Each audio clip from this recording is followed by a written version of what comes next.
Aleluia. Obrigado, Pai. Abra sua Bíblia. Vamos embora cedinho hoje, hein? Aleluia. Leva sua esposa para jantar. Amém, irmã? Catuca seu marido, se ele está do seu lado, diz assim, ouve seu pastor. 1 Pedro 3,17.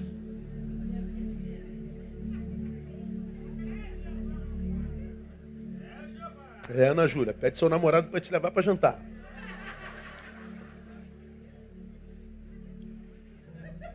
Deixa eu fazer uma pergunta aqui. Quantos aqui vieram ao culto quarta-feira passada?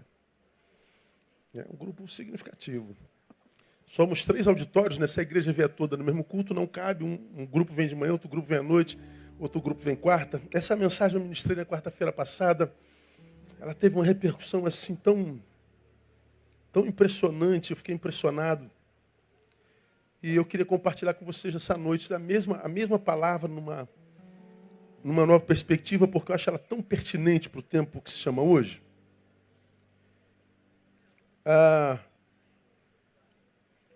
Acho que de cada 10 pessoas que procuram atendimento, acho que de cada 10, 9,9 chegam com a mesma questão. Pastor, como é que a gente suporta sofrimento? Como é que a gente lida com sofrimento? Hoje de manhã eu compartilhei com a igreja. Eu cheguei aqui na igreja hoje, eram as 7h15 da manhã. Eu chego bem cedo para rever o sermão da manhã. Almoço, volto para a igreja, eu passo o domingo todo aqui. À tarde eu revejo o sermão da noite. Então cheguei às 7h15, cheguei aqui, 7h15 tinha um casal sentado na frente da cantina. A menina chorando compulsivamente. E o rapaz tentando consolá-la. É você que está aí? Lá do lado de fora, não? Acho que não sei, não dá para ver, lá fora está escuro. Eu falei, o que está acontecendo? Eu falei, pastor, ela está desesperada. Eu falei, mas qual é a razão do desespero? Ela não consegue falar. Eu subi com ela, uma jovem bonita, e ela queria falar. E ela falou por um bom tempo. Não estava conseguindo concatenar as ideias. O sofrimento pelo qual passa, e não sei nem se tem como se livrar do sofrimento pelo qual ela passa, tem como se adequar, mas se livrar acho que não. É um sofrimento tão intenso que às vezes esse sofrimento rouba a nossa capacidade de raciocínio. É como quem já sentiu aqui dor de dente, né? Aquela dor de dente tão aguda que chega a doer a cabeça, você não consegue pensar em mais nada senão na dor. Ninguém raciocina, a dor te sequestra. Tudo que há em você foi para aquele dente. E às vezes o sofrimento é tão grande que a gente fica meio desbaratinado, né? A gente não sabe o que fazer, para onde ir, para onde correr, o que dizer, o que pensar. E ela queria saber como é que ela fazia para lidar com o sofrimento. É como de cada 10, 9,9 querem saber como lidar com o sofrimento, ou como vencer o sofrimento, como se livrar do sofrimento. E por causa dessa realidade, eu entendo, o Espírito Santo colocou essa palavra no meu coração. Eu queria que você prestasse atenção no que o Senhor quer compartilhar com você nessa noite. Vamos juntos, só uma só voz? Porque é melhor sofrerdes fazendo o bem, se a vontade de Deus assim o quer, do que fazendo o mal. Posso ouvir só as mulheres? Leiam, mulheres. Por quê?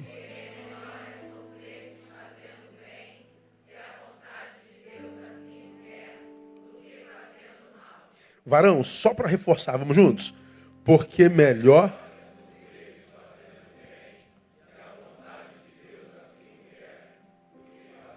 do que fazendo mal. Olha o que esse texto está dizendo, irmão. Esse texto, ele é enfático, mas muito enfático, e absolutamente claro sobre uma questão existencial.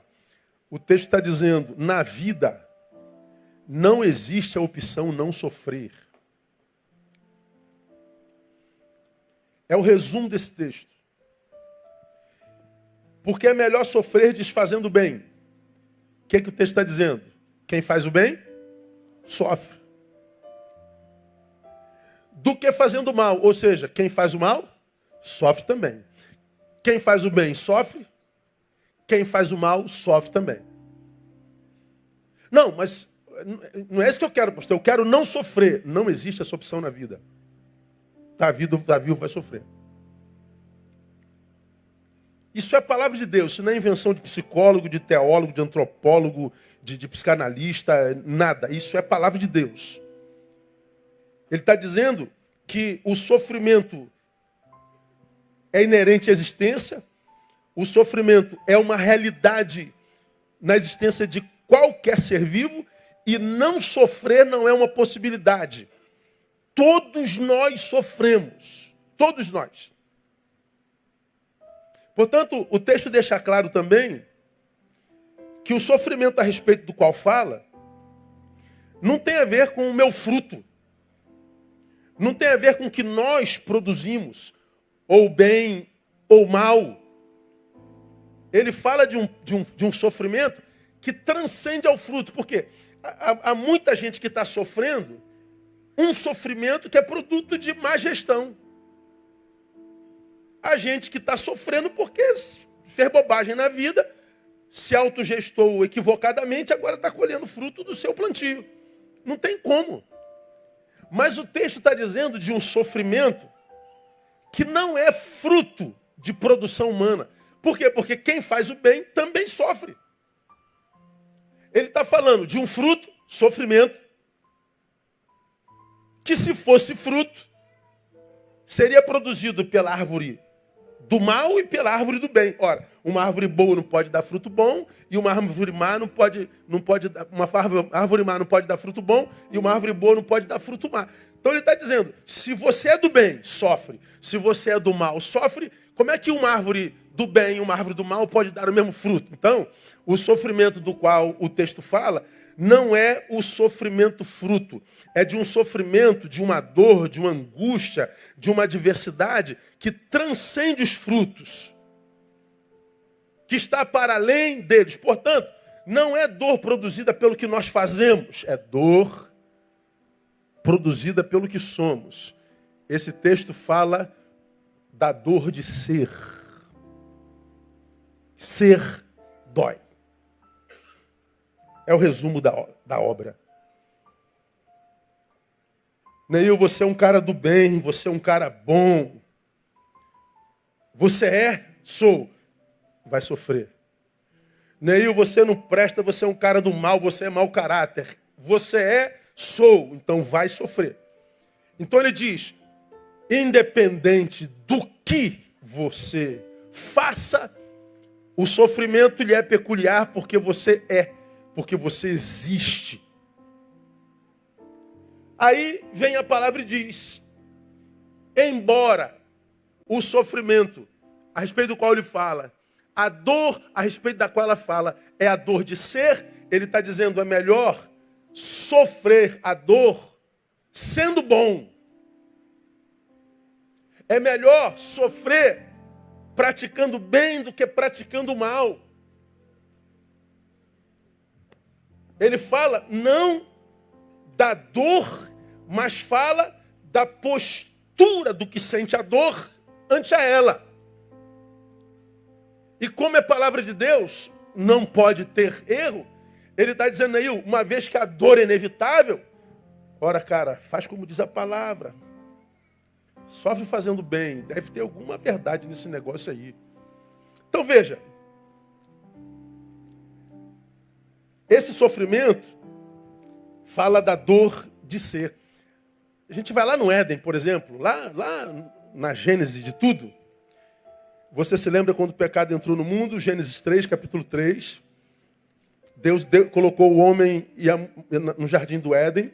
Disse assim, ó, mas do fruto da árvore que está no meio do jardim, disse Deus, não comereis dele, nem nele tocareis, para que não morrais. Então esse não morrais, que a respeito do que o Criador falou com a humanidade em Adão e Eva, não era só da morte biológica, porque eu e você conhecemos a história. Não coma para que não morra, eles comeram do fruto e não morreram imediatamente. Eles foram expulsos do jardim.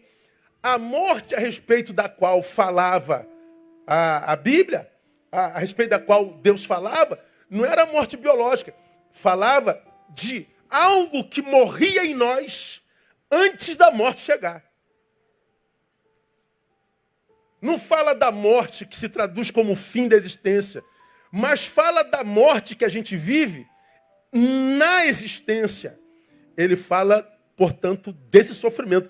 Para mim, esse sofrimento a respeito do qual, em 1 Pedro 3,17, fala o Senhor, é exatamente esse sofrimento que nos habita, que nos alcança enquanto nós estamos vivos.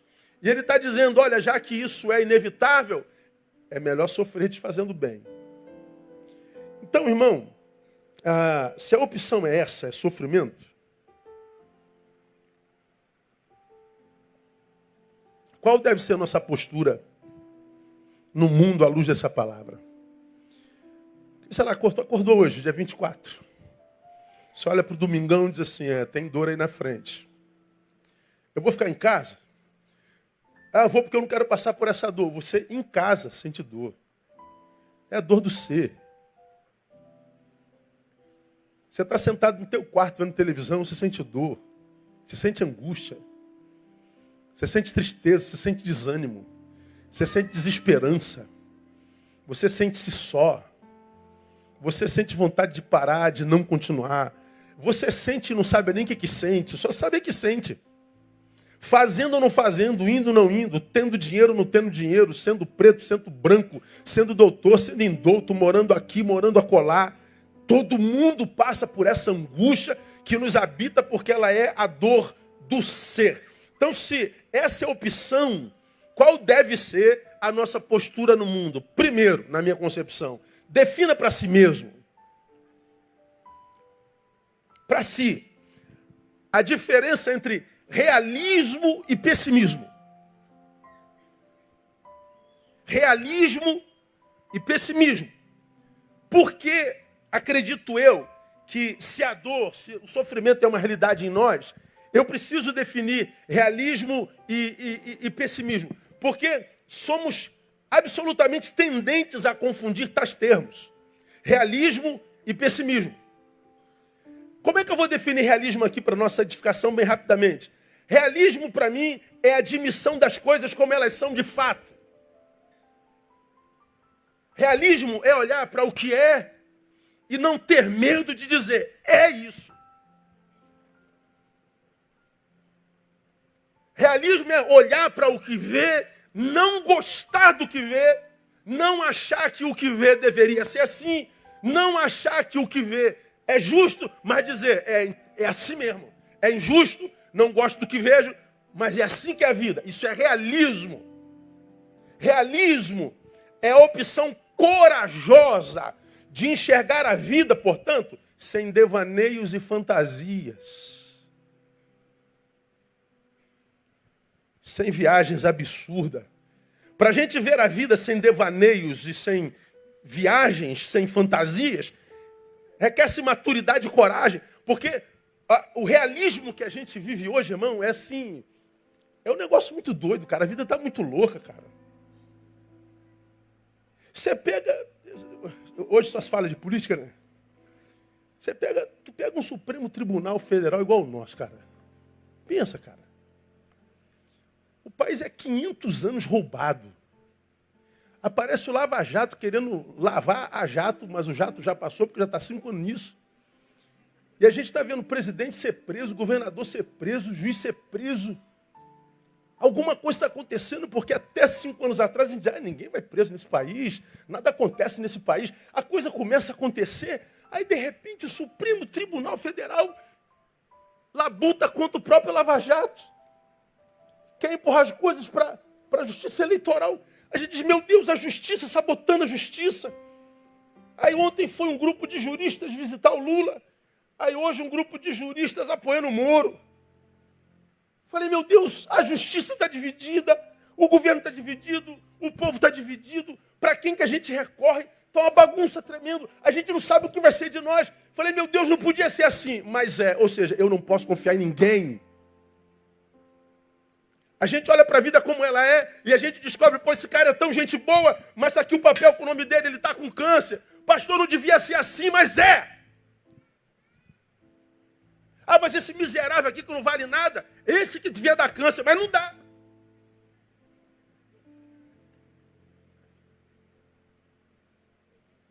O cara rouba uma maçã no mercado, fica preso 10 anos.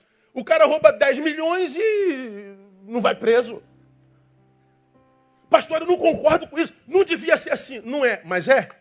É. Então mergulha nessa realidade e aceita a realidade como ela é. Pastor, eu não aceito essa enfermidade que está em mim. Eu não aceito o que aconteceu comigo. Eu não aceito o que está se fazendo. Pois é.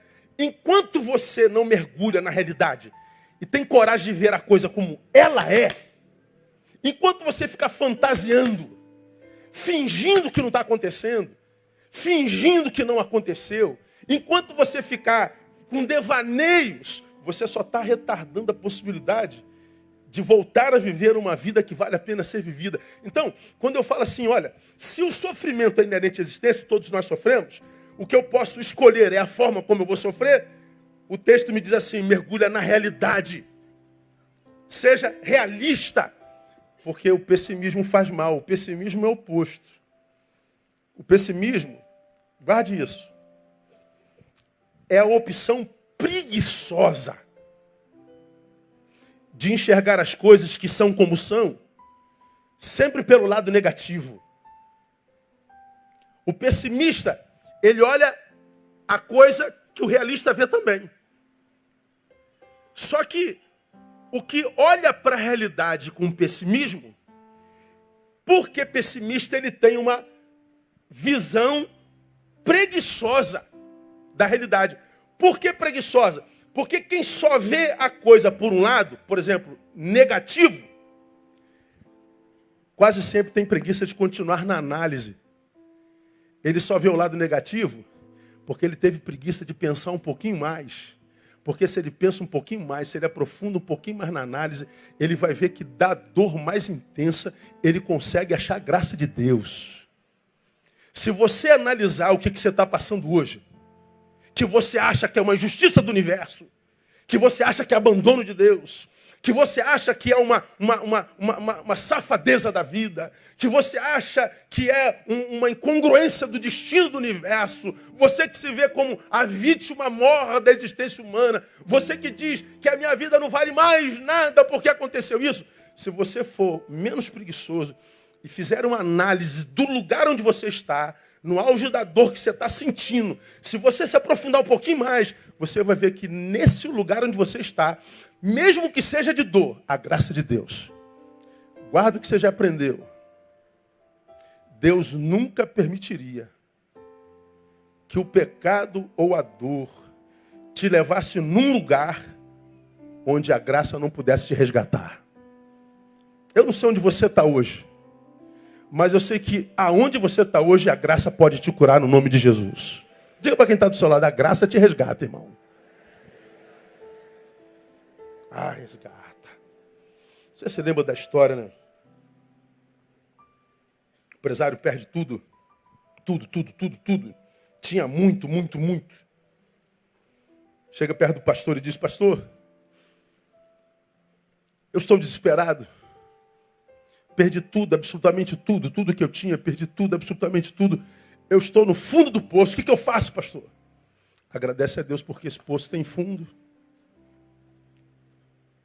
E para quem chegou no fundo do poço, só tem um lugar para o qual olhar, qual é? Para cima. De onde vem o nosso socorro? Vem do alto. Eu tenho visto o sofrimento humano deformando gente assim com frequência. E me assusta como alguns se entregam tão fáceis, mas também me surpreendem como outros nunca morrem antes da morte chegar. A capacidade de superação, de caminhar a segunda milha, de resistir, de ser, como eu já preguei aqui, um mal morredor. Eu posso até vir a morrer, mas a morte não vai me levar com facilidade. Vai levar me lutando, vai me levar guerreando. Por outro lado, eu vejo outros quedando-se com tanta facilidade. E às vezes com um problema muito menor do que aquele que luta com unhas e dentes de forma ferrenha. Porque a diversidade de qualidade de vida diante da dor que acomete a todos. Porque um é realista. Não devia estar acontecendo, mas aconteceu. O outro é pessimista. Aconteceu, mas eu não acredito que eu possa fazer mais nada. Pode, sim. Ser realista é estar consciente do seu tempo e, sobretudo, apto para influir sobre ele. Porque a única forma de mudar uma realidade, principalmente a que a gente não desejou, é mergulhando nessa realidade. Parar de fantasia. Parar de devaneios. Parar de fazer uma leitura equivocada do lugar onde está e, principalmente, uma leitura equivocada a respeito de si mesmo. Então, ser realista é estar consciente do seu tempo. E estar consciente do seu tempo é estar capacitado para transformá-lo. Mas o pessimista, ser pessimista é estar submisso ao status quo e impotente para transformá-lo. É gente que acha que não devia ter acontecido com ele.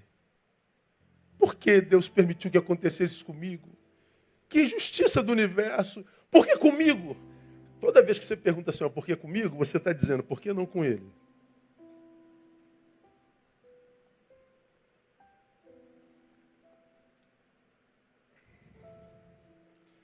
Me lembro de C.S. Lewis. Você já me viu falar sobre isso aqui mais de uma vez. Perguntaram a C.S. Lewis por que cristãos sofrem. C.S. Lewis responde brilhantemente, como tudo que ele fazia e falava, né? Ele diz, por que cristãos sofrem? Por que não sofreriam? Estando em Cristo, são os mais capacitados para lidar com a dor. Na cabeça de C.S. Lewis, todo sofrimento deveria dar em cristão mesmo. Devíamos orar para que quem não é cristão não sofresse jamais. Na cabeça dele é o seguinte, Deus, se há sofrimento na terra, lance sobre nós os cristãos. Tem sentido não? Não ouvi nenhum amém, ó.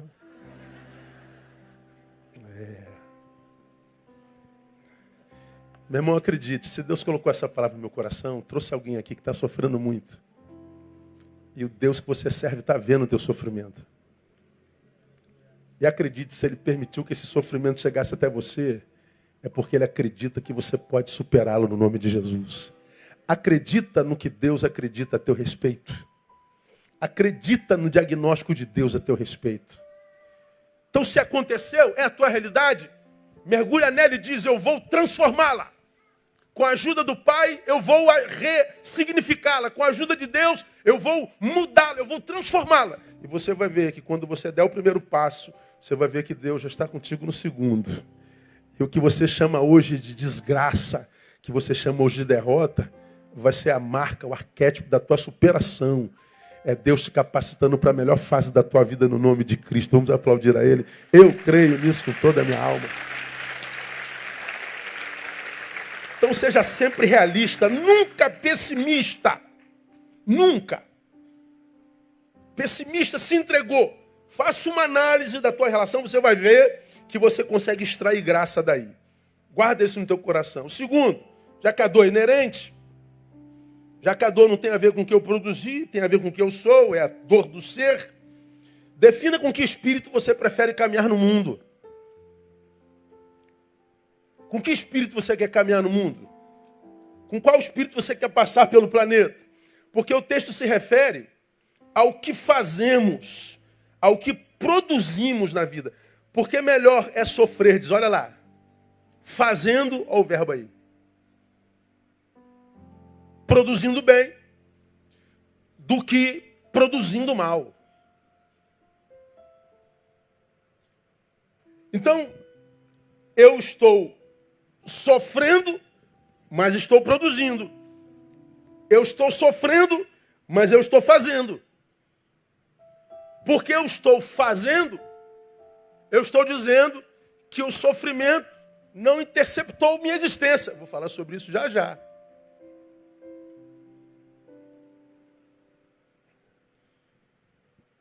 Eu posso passar pela vida fazendo bem e eu posso passar pela vida fazendo mal. Você já me viu pregar sobre isso aqui? O mal é como se fosse uma entidade.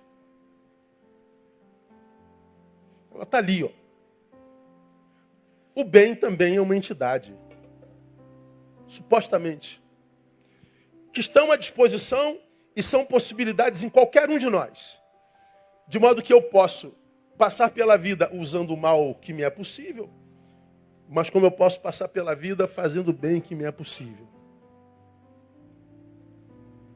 E olha que eu e você sabemos que mesmo sendo do bem, a gente pode de vez em quando usar de mal, sim ou não? Mas a gente sabe também que mesmo sendo uma pessoa que não presta, você também pode usar de bem de vez em quando. Pode ou não pode? Ontem eu morri de vergonha, eu vou confessar pecado. Quem gosta de ouvir pecado de pastor, todo mundo gosta. Vamos almoçar. Estacionamos o carro na nossa mão. Mão dupla. Todos os carros que vinham de lá tem sempre os apressadinhos. O cara vinha de lá, a gente estava estacionado e ia sair. Aí eles fizeram a segunda fila, travaram as duas mãos.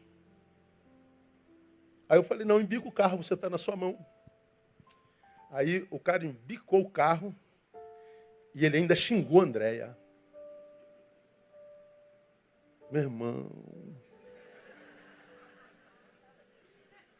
E eu nem estava dirigindo, hein?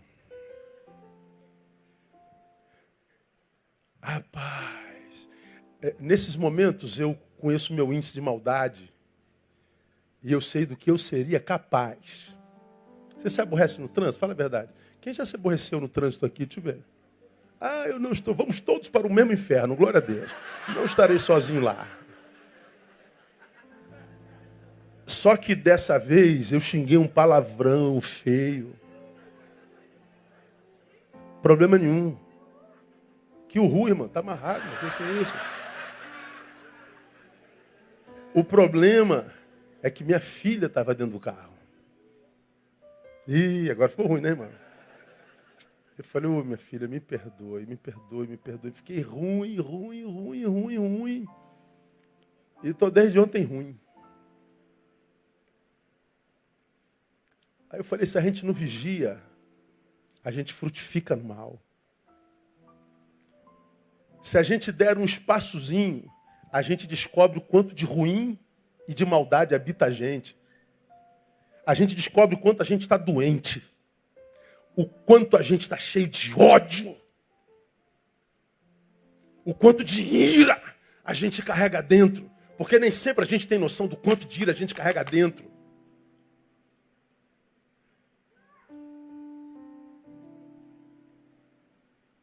Essa ira, essa maldade, não, pastor, mas foi uma reação explosiva, rápida.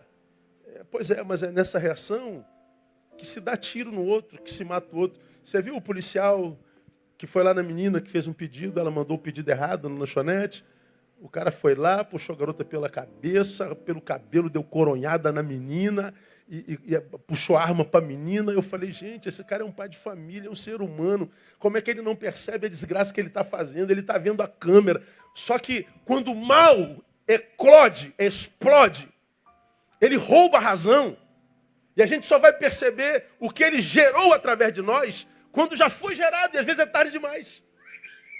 Então, se o mundo é um mundo de dor, se viver é administrar sofrimentos, eu preciso escolher com que espírito eu quero caminhar pela terra. Se eu caminho fazendo mal ou se eu caminho fazendo bem. Isso requer o quê? Autoanálise o tempo inteiro. Isso requer o examine-se, pois, o homem a si mesmo o tempo inteiro. Agora, quando a gente fala em fazer mal, a gente tem que falar que fazer o mal é uma atividade produzida em duas vertentes. Já aprendemos também aqui. Existe a vertente ativa do mal e existe a vertente passiva do mal. Ativa é quando o mal é levado ao efeito mesmo. Eu acabei de citar o policial que foi lá, deu coronhada na menina e puxou o cabelo da menina. Aquilo ali é a prática do mal. É o mal em atividade. É quando eu prejudico alguém. Só que esse mal ativo não é prejuízo só sobre um terceiro. É quando eu me prejudico a mim também. Você vai se lembrar disso. Provérbios 11, 17. Olha que coisa interessante. O homem bondoso faz bem à sua própria alma, mas o cruel faz mal a si mesmo. À luz da palavra, eu não sou bom ou mal a partir do que eu faço com o outro. Eu sou mal ou bom à luz da palavra a partir da forma como eu me trato. De modo que quando eu estou me relacionando com relacionamentos que eu sei que estão me desconstruindo, estão me roubando de mim, estão sendo furtivos, que estão me fazendo mal, que estão me degradando. Ora, ainda que eu me relacione por amor, se esse amor me faz mal, eu estou praticando mal a mim mesmo. Se eu entro no negócio, se eu entro no projeto que me afasta de Deus, que envergonha o nome do Pai, que me rouba o lugar no altar, que me faz enterrar os meus dons e talentos, se está me prejudicando, para Deus eu sou mau. O espírito com o qual eu caminho é um espírito maligno de maldade. Ele está dizendo, esse mal vai te derrubar. Porque se o sofrimento é vida, sofra caminhando com o espírito de bondade. Seja bom. Agora, o mal também é passivo quando nós não fazemos mal absolutamente a ninguém, mas é um mal passivo quando nós sonegamos um bem impossível. Tiago 4,17. Aquele, pois, que sabe fazer o bem e não faz, peca. Comete pecado. De um lado, o mal praticado é chamado de maldade. Do outro lado, o mal passivo é chamado de indiferença. Eu poderia ter ajudado, eu poderia ter feito um pouco mais, eu poderia ter me envolvido, eu poderia ter abraçado, eu poderia ter perdoado, eu poderia ter estendido a mão, mas eu não fiz mal. É maldade. Então, uma análise rápida aqui de cada um, examinando a si mesmo. A você que, por exemplo, está aqui vivendo o teu pior momento histórico. Cada um sabe do que vive no caminho, não é? Faça uma análise da tua vida bem rapidinho e veja quantas vidas são abençoadas por ti nesse exato momento da tua história. Quantos são alvos da tua bênção? Para quantos Deus te faz caminho? Diga para você o teu grau de utilidade, de envolvimento em causas que são maiores do que as tuas próprias. E a gente muitas vezes percebe que os que estão sendo vencidos pelo sofrimento são aqueles que fizeram do próprio sofrimento a razão da vida. São aqueles que, depois do sofrimento, depois do diagnóstico, depois da ruptura, depois da dor produzida pelo antagonismo, fizeram da dor, do diagnóstico, da ruptura, a razão da própria vida. Fica curtindo aquilo o tempo inteiro. Quando você, a despeito da dor que sente, poderia estar servindo, adorando, se solidarizando, se envolvendo. Um exemplo simples disso, vivemos a semana passada. Eu tenho um personal que está com a gente toda segunda, quarta e sexta. Na quarta-feira, a gente estava em aula. Aí, a gente estava usando os halteres. Aí, no chão, tinha um monte de halteres. E ele, quando está no salão, não está no personal, ele arruma tudo. Ele passa o dia arrumando tudo. Assim. Pega tudo do chão, guarda, ele gosta de tudo arrumadinho. Legal isso. Ele é velho igual a mim. Aí, ele estava com o personal e vendo aqueles halteres todos no chão. Eu estou vendo que ele está aqui me dando aula, olhando para aqueles halteres angustiados. Aí ele falou assim, Neil, me responda uma coisa, tu que é cabeção. Por que o miserável tira o halter do lugar, usa e larga tudo assim? Por que esse miserável não bota os halteres no lugar? Aí eu respondi para ele uma resposta filosófica. Porque tem sempre um otário que guarda.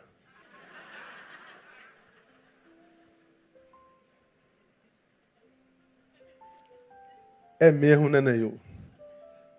Rapaz, eu guardo tudo. Tu é um otário. Aí eu falei para ele, Alexandre, continue sendo otário. Continue fazendo bem. continue arrumando as coisas. Continue pondo em ordem. Continue fazendo o teu papel. Continue semeando esse desejo de ver as coisas no lugar. Continue semeando ordem. Continue semeando solidariedade. Se isso é ser otário hoje, seja otário. Ele falou, é mesmo, né, Neil? Por isso que eu gosto de conversar contigo, cara. Eu vou ser otário. Eu também. Já te chamaram de otário alguma vez? Porque te traíram, você vai lá e perdoa. Você é muito boba. Por isso que abusam de você. Você é uma besta quadrada. Você é muito moloide. Você estende a mão o tempo todo. E você não sei o que com o papá. Irmão, irmã, continue estendendo a mão. A vida está vendo, o Senhor do Universo está vendo. Isso volta tudo para você no nome de Jesus. Você vai ver como é que acabam os espertalhões e como acabam os otários. Veja como acabam os libertos, os modernos, e vejam como acabam os caretas.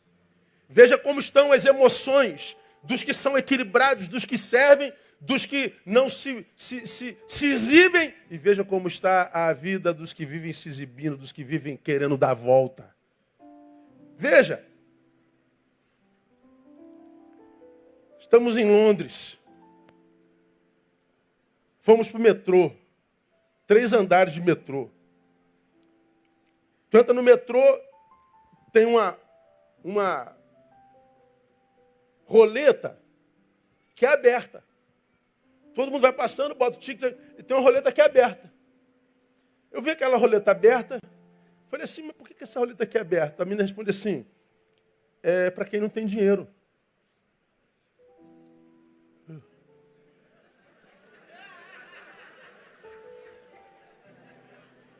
Como assim? Não, se a pessoa não tem dinheiro, ela passa aqui direto.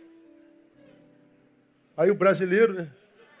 Corrupto por genética.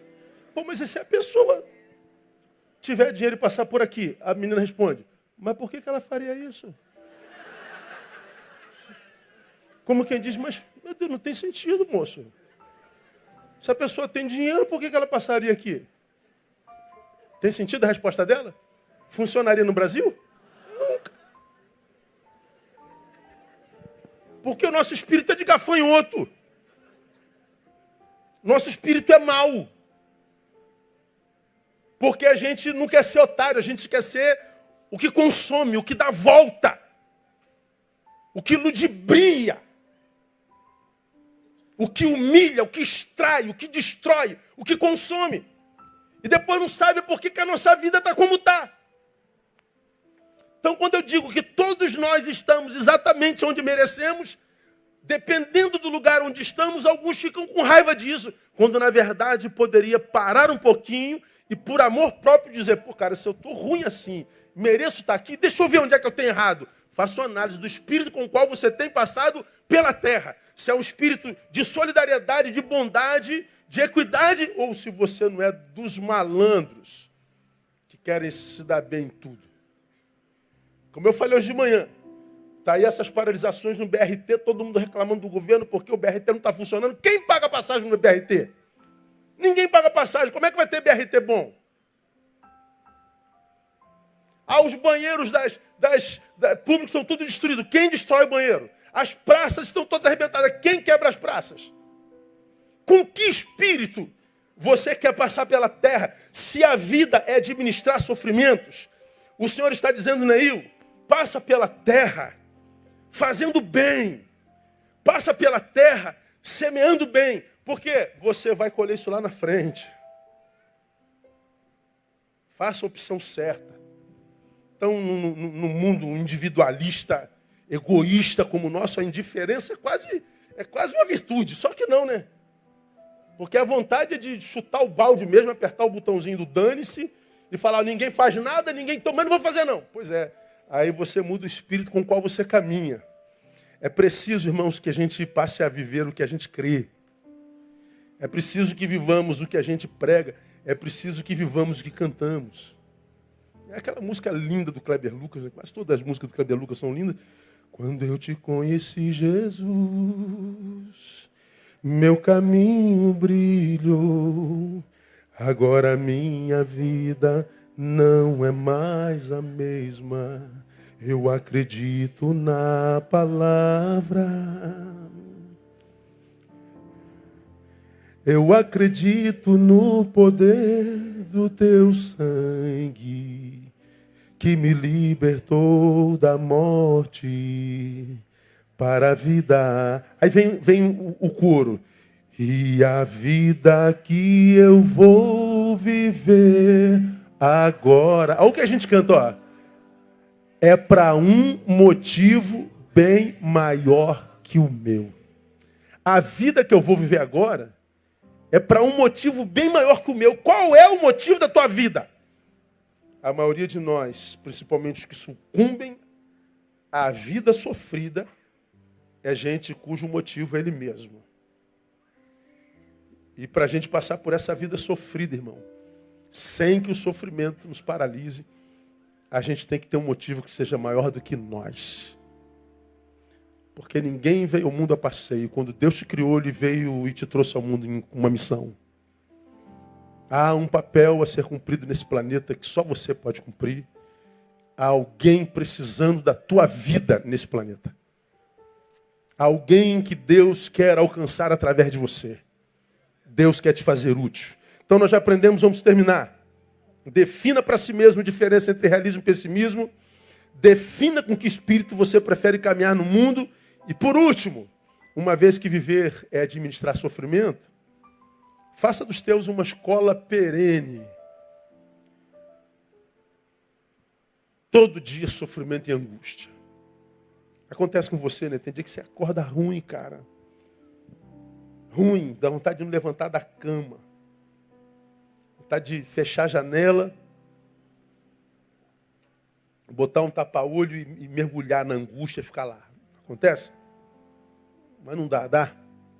Não, tem que pagar conta, não tem? Tem que encontrar com o cliente, com o patrão? Então não tem jeito, vamos lá. Então se viver, à luz desse texto, é administrar sofrimento, eu pego esse sofrimento que é viver a dor de ser e transformo no aliado. Agora, para eu fazer isso, transformar a adversidade a meu favor, no lugar da murmuração, eu poderia colocar a reflexão. Reclama, não adianta nada reclamar. Aquele para quem você reclama está cheio de problema também. Ele vai te ouvir um dia, dois, daqui a pouco, lá vem esse reclamão de novo, pelo amor de Deus, cara. Aí tu vai reclamar com outro. E aqueles que ficam reclamando no Facebook, já viram? Ninguém valoriza a nossa vida. Nem família. Família, pelo amor de Deus, cada um tem a família que merece, né? Ficar lavando roupa suja no Face, acontece isso, irmão? Ninguém tem nada a ver com isso. Ninguém está nem aí para a tua vida. Todo mundo tentando administrar a sua própria. Todo mundo tentando administrar esse bendito desse sofrimento. Então, se viver é administrar sofrimentos, por amor próprio, penso eu, deixa eu transformar isso em algo positivo. Deixa eu transformar esse sofrimento, essa dor, numa escola perene. Para isso eu preciso, no lugar da murmuração, reflexão. Porque se você pega, bota o texto aí, painel de novo, 3,17 de Pedro.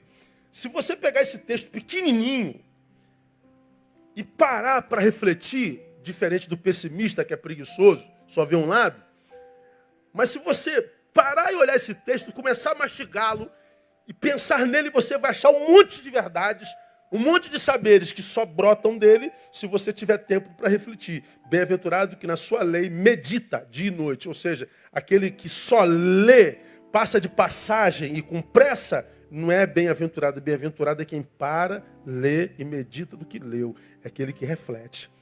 Aí você acha um monte de saberes. Quer ver como é que eu compartilho com você? Primeiro, o texto está dizendo, esse textozinho, nem sempre o bem que plantamos volta como fruto de alegria, ou com alegria como fruto. Melhor é sofrer desfazendo bem. Peraí, se eu estou fazendo bem, eu não vou sofrer. Sofre sim, porque nem sempre o fruto do bem que você fez volta como alegria. O bem produzido nos devolve frutos que não só alegria. Como assim, pastor? Ora, muitas vezes volta como maturidade. Muitas vezes o fruto do bem que eu fiz volta como história, para a qual nos retiraremos no futuro. Eu explico. Eu fiz o bem e recebi uma facada nas costas. Eu fiz um bem e fui traído, fui machucado. Cara, você quase morre de tanta dor. Mas não existe dor capaz de matar ninguém. E nem existe dor que dure para sempre. Você já aprendeu isso aqui. Aí você aprendeu que até para fazer bem você precisa de sabedoria. Então você ganha maturidade. O bem que voltou com maturidade te fez aprender, te enriqueceu, ampliou a tua mente.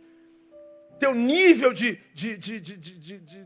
relação com o universo foi ampliada por causa da maturidade. Aí o que acontece? Você chega lá no futuro, está passando por momentos de dores de novo. E quando a gente vive um hoje de dor, o único lugar no qual a gente encontra refúgio e alimento são nas nossas memórias. A gente volta lá no passado, nas nossas memórias, e aqui num dia chuvoso e choroso, quando a gente fecha os olhos e vai lá nas nossas histórias, a gente consegue extrair sorriso e sol. Porque tudo que a gente tem na hora do hoje dolorido é a memória do ontem bem vivido. Então, por que é importante fazer o bem? Porque isso vai voltar para você, se não com alegria, com maturidade. Lá na frente vai ser o lugar para o qual você se retira. Quando o teu futuro estiver insuportável. E todos nós passamos por dias insuportáveis. E o único lugar que a gente tem para ir é nas nossas memórias. Nossas memórias. Todos nós temos boas memórias para compartilhar. Muitas vezes o fruto do bem que nós tivemos não volta com alegria, mas volta como preparo para ajuda a outros com empatia.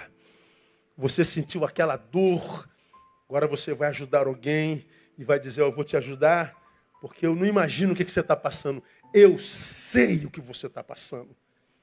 Eu sei o que você está passando. Por quê? Senti a mesma dor, estive no mesmo lugar. Você ajuda com muito mais empatia. Ou seja, Deus te pode usar muito mais. Eu digo, não escondo, depois que meu pai morreu, eu nunca mais fiz culto fúnebre da mesma forma. Quando fala assim, pastor, o pai de fulano morreu, eu falei, pronto. Vou ter que enterrar outro pai. Você não tem noção como é que é difícil para mim. Vejo a dor daquela pessoa, eu sei o que ele está passando. Me traz à memória a dor da perda do meu pai. Todavia, eu posso abençoar aquela pessoa com muito mais verdade. Eu posso ser um canal muito mais usado por Deus. A despeito de eu me lembrar da dor da perda do meu pai, eu sinto Deus com muito mais proporção para ajudar alguém. Olha que bênção. Então, meu irmão, acredite. Você serve um Deus que é amor, Ele sabe a dor que você está sentindo. E Ele não deixaria você passar por essa dor se essa dor não tivesse o propósito. Hoje ela te faz chorar. Mas lá na frente, quando você se lembra dela, vai te fazer glorificar ao Senhor. E você vai dizer, valeu a pena no nome de Jesus. Acredite, pode aplaudir a Ele, que Ele é muito bom. Não se entrega, não. Ó, mais reflexão, ó. Há sofrimento que é produto da vontade de Deus. Porque é melhor sofrerdes fazendo bem, se a vontade de Deus assim o quer. Eu falei, peraí, pastor, o senhor está dizendo que é vontade de Deus que nós soframos? É.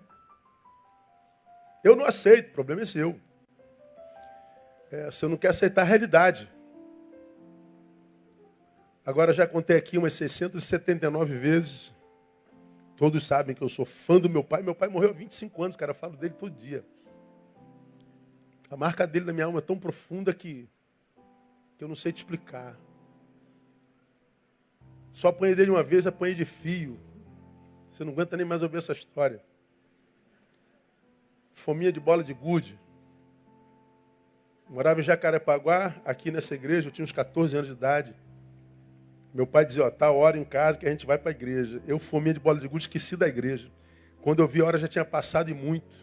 Saí igual um desesperado para o apartamento, imaginando que meu pai tinha me esperado, nada. Meu pai tinha ido embora, me largou lá, com chave trancada, a porta trancada. Eu falei, e agora, o que eu faço? Sentei na porta e fiquei desesperado. De 4 horas da tarde até 22 horas, esperando meu pai chegar. Meu pai chega. E ele me leva para o quarto, você vai apanhar. Friamente por causa disso, quase um sermão, disso. Para que no futuro você não, isso. Eu falei, meu Deus, quanta fala. E ele pega o fio e lape. Cara, mas doía demais. Minha mãe do lado, incólume. Eu olhando para minha mãe, quase que dizendo, faça alguma coisa, miserável. Me proteja. Mas as mães naquela época eram sábias. Se ela intervém na disciplina do pai, ela quebra a autoridade do pai sobre o filho. Minha mãe chorava, mas dizia, teu pai tem autoridade, ele faz o que quer. Eu me lembro que a minha raiva era da minha mãe. Porque na minha cabeça ela tinha que me proteger. Eu achava que proteção da mãe era livrando da dor. Minha mãe estava dizendo o contrário. Não, meu filho, essa dor é necessária. Seu pai sabe o que está fazendo. Hoje, eu sei que se meu pai não me dá aquela surra, eu não seria o que sou, não faria o que faço, não estaria onde estou. Aquela dor que me fez odiar pai e mãe um dia, hoje, faz com que eu sinta a maior de todas as saudades, porque eu entendi que naquele momento, meu pai entendeu que aquela vara era a melhor forma de me amar. E amou. Você acha que Deus não faz a mesma coisa conosco? Você acha que Deus não pode nos parar porque a gente está indo rápido demais e nessa velocidade a gente vai para longe dele e do seu propósito cada vez mais? E às vezes por amor ele nos para. Agora o problema é que a gente para e a gente acha que Deus virou diabo porque a dor chegou. A gente acha que Deus virou inimigo porque a dor chegou. Se você para refletir, você vai entender, cara, eu estou sentindo dor, eu não estou entendendo nada, mas eu conheço o caráter do meu Deus. Ele é bom, sempre bom, eternamente bom. Se ele permitiu que a dor chegasse, há um propósito. Então aprenda o propósito e evolua. Você vai ver como é que você vai sentir essa dor de forma diferente. Você vai ver como ela vai se traduzir no futuro, que sai na maior bênção da tua história. Porque a dor te fez discípulo. Tem mais, ó. Sofrimento só tem poder para parar a produção ou a vida de quem o permitir. Como eu acabei de falar, porque é melhor sofrer desfazendo. Eles estão sofrendo, produzindo. Estão sofrendo e fazendo. Ou seja, se você não permitir que o teu sofrimento te paralise, você vai viver até o fim da vida. De modo que quem está paralisado optou pela paralisação. Ora, se você opta por paralisar-se, Deus entende que você desistiu. Ele respeita a tua decisão. Então, meu irmão, não sei o que você está passando aqui hoje. Para não. O mesmo Deus que te trouxe até aqui vai te levar até lá, seja lá onde for, esse lá. Ele não vai te abandonar de jeito nenhum. E mais, se fazendo bem ou mal sofremos, por que temos que fazer o bem, pastor? Pois é, se você pensa assim, provavelmente você já foi tocado pelo mal. Porque se o mal é entidade e o bem é uma entidade, por que eu tenho que fazer o bem se eu vou sofrer do mesmo jeito? É porque você não tem outra opção, você é do bem. Quem é do bem só pode praticar o bem. E quem pratica o mal é porque não é do bem. E eu pratico o bem por quê? Porque não tem jeito. Esse bem é uma semente que eu estou lançando lá para frente.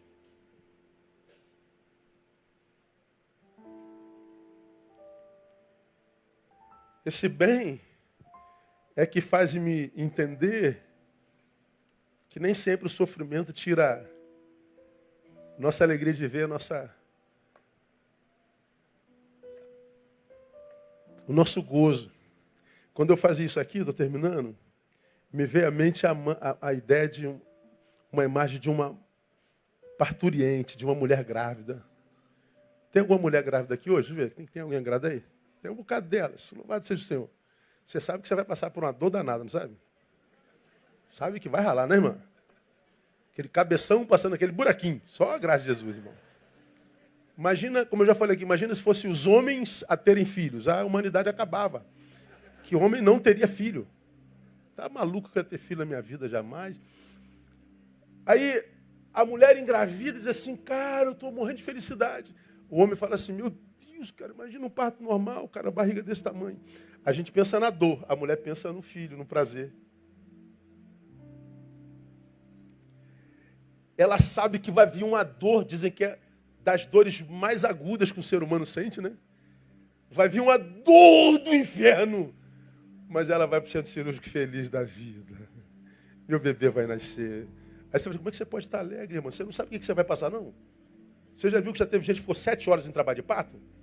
Ralando, gritando igual uma condenada? Ela está feliz da vida. Como é que pode com o sofrimento deles? Porque viver é isso. O sofrimento não rouba a alegria de dar à luz.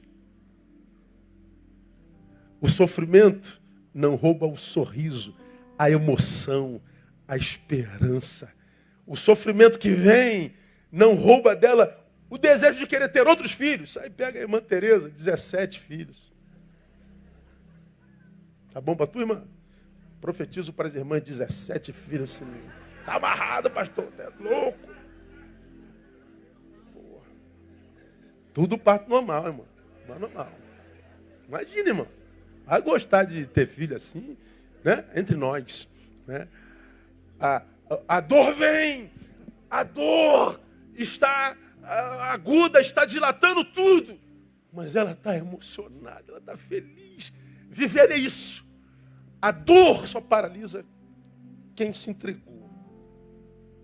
A dor não rouba a alegria de viver.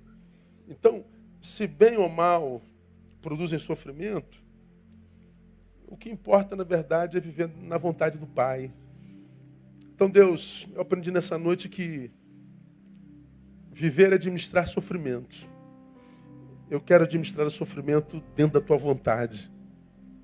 E eu sei que eu estou dentro da vontade de Deus quando eu pratico bem. Estou sofrendo como qualquer ser humano, mas a minha produção não muda, porque eu sou do bem.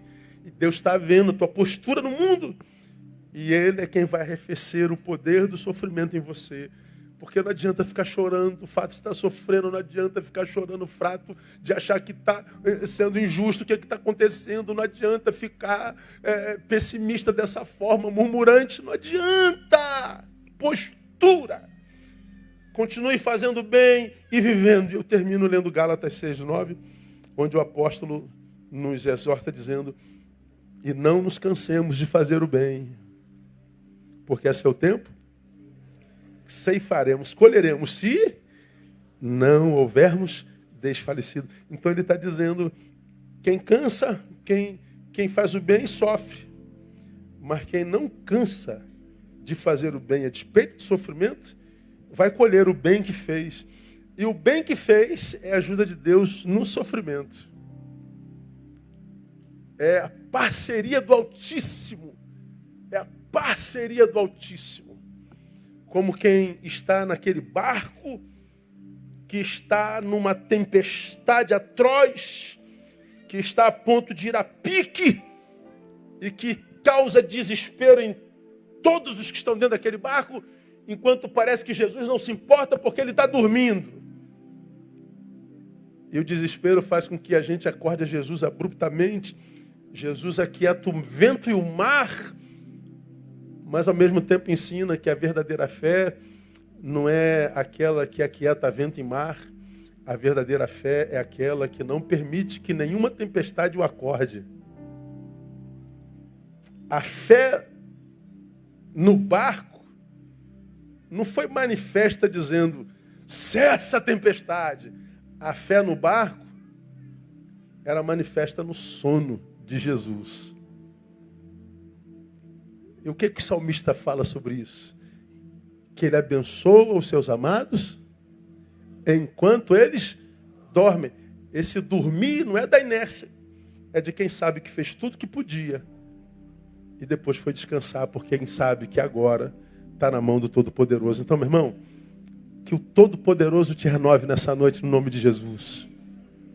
Talvez você tenha sido mais um nesse país que começou 2019 com tanta calamidade, com tanta miséria. Talvez você seja um desses que começaram 2019 assim de forma abrupta e dolorosa. Não desista do restante do ano por causa do início dele. Nós vivemos 3 meses até agora, nós temos 9 meses pela frente. Eu quero profetizar que o sofrimento desses 3 meses não vão gerar em você alguém que desacredite das glórias e bênçãos que vem nos próximos 9. Esse ano vai ser uma bênção na tua vida, no nome de Jesus. Aplauda ele. Vamos ficar em pé, vamos louvar e vamos embora.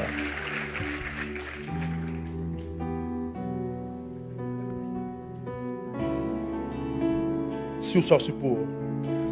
Se o sol se pôr e a noite. Declare isso. Tu és quem me guia. Quem me guia. Se a tempestade me alcançar, faça uma declaração disso. Me alcançar, tu és Meu abrigo, meu abrigo. louve. Se o mar desobreger a tua mão, que traz a toda pra respirar e me faz andar sobre as águas. Tu és o Deus.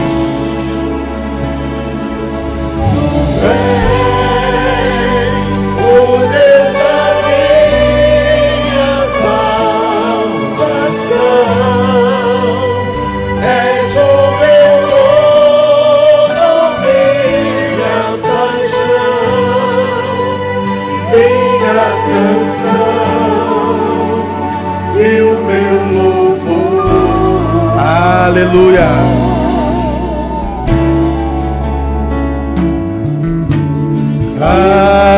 Aleluia.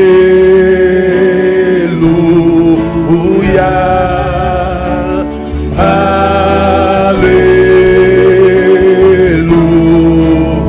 Aleluia.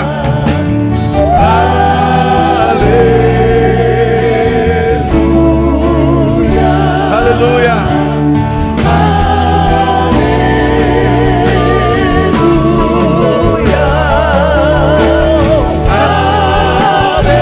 Administrar sofrimento, nenhum sofrimento nos parará.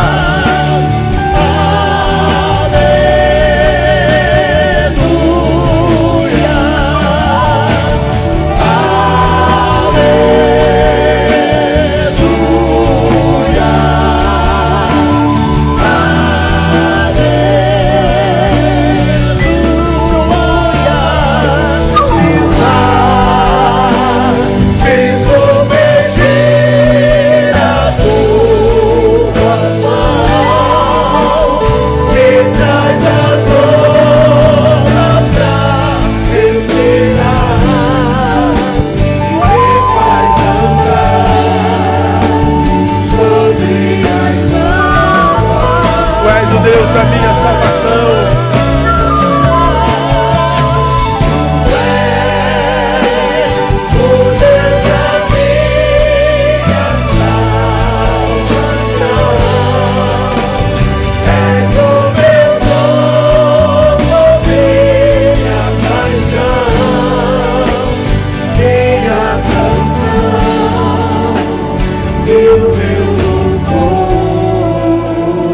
Ó Deus, nós queremos nisso com toda a nossa alma. E Tu sabes quem aqui tem sido vencido pelo sofrimento. Tu sabes onde cada um de nós está nesse exato momento da nossa história.